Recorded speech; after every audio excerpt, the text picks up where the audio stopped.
Praise the lord. ఈరోజు దేవుడు బలపరిచే వాక్యం ప్రసంగి గ్రంథము 5వ అధ్యాయం 1వ వచనం. నీవు దేవుని మందిరమునకు పోవునప్పుడు నీ ప్రవక్తన జాగ్రత్తగా చూచుకొనుము. అవునండి, దేవుడి సమయమందు తన చక్కని వాక్కు ద్వారా మనందరితో మాట్లాడుచున్న మాట. నీవు దేవుని మందిరమునకు పోవునప్పుడు నీ ప్రవక్తన జాగ్రత్తగా చూసుకోవాలి. అంటే దీని అర్థము దేవుని మందిరమునకు వెళ్ళినప్పుడు మాత్రమే నీ ప్రవక్తన జాగ్రత్తగా చూసుకో అని కాదు, కానీ మిగతా సమయంలో కూడా నీవు దేవునికి మహిమార్థంగా నీ ప్రవక్తన ఎలా ఉందో కూడా చూసుకోవాలండి. అవునండి, చాలామంది మనం దేవుని మందిరంలోకి వెళ్ళినప్పుడు మార్గాల్లో ప్రతి ఒక్కరూ మనల్ని చూస్తారు, అలాగే పరిశీలిస్తారు కూడా.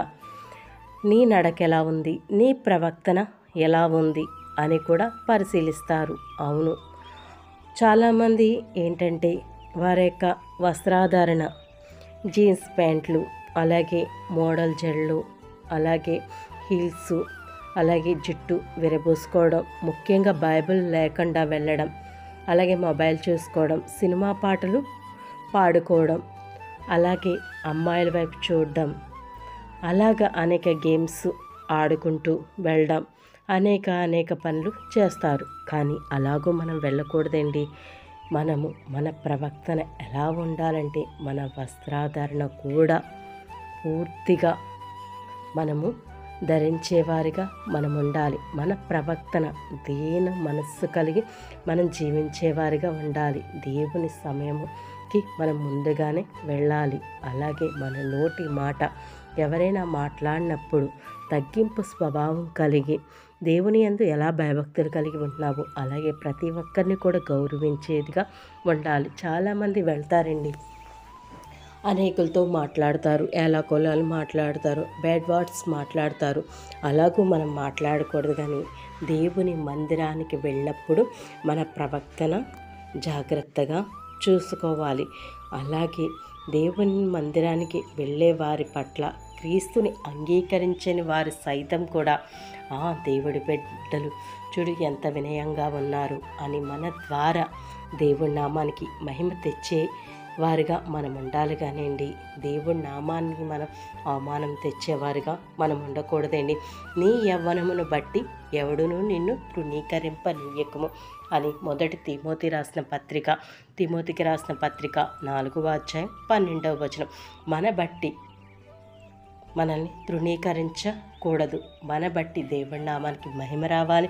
మన బట్టి అనేకులు రక్షణలోనికి తీసుకొచ్చేవారిగా మనం ఉండాలండి. అవునండి, దేవుని మందిరానికి వెళ్ళినప్పుడైనా మన ప్రవక్తన ఏ రీతిగా ఉందో ఒక్కసారి ఈ సమయం ముందు మనకు మనం పరిశోధించుకుందాం, పరీక్షించుకుందాం.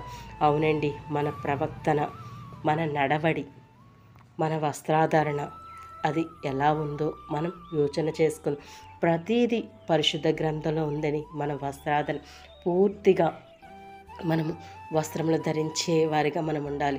చాలామంది జీన్స్ ప్యాంట్లు టైట్ ఇవి అలా వేస్తారు. అలాగే హెయిర్ కటింగ్స్, అలాగే మోడల్ జడలు, అలాగే హెయిర్ ఇప్పేసుకోవడం, వదిలివేయడం అలాంటివి చేస్తారు. అలాగూ మనం ఉండకూడదు. మొబైల్లో చాటింగ్స్ చేస్తూ వెళ్తారు, గేమ్స్ ఆడుతూ వెళ్తారు, సినిమా పాటలు వింటూ వెళ్తారు.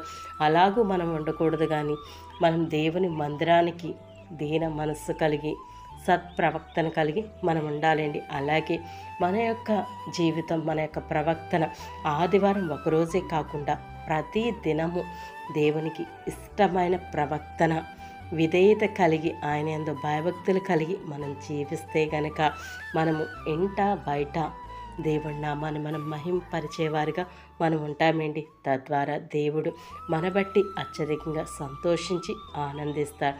దేవుడు మన యొక్క జీవితంలో అనేక అద్భుత కార్యాలు చేస్తాడు. అవునండి, మన సత్ప్రవక్తన కలిగి దేవుని మందిరంలోకి వెళ్ళినప్పుడు చాలా జాగ్రత్తగా వెళ్దాం. దేవుడి నామాన్ని మహింపరుద్దాం. దేవుడి కృప అందరికీ దయచేయను గాక. ఈ వాక్యానుసారంగా జీవించుటకు దేవుడి కృప ప్రతి ఒక్కరికి దయచేయను గాక.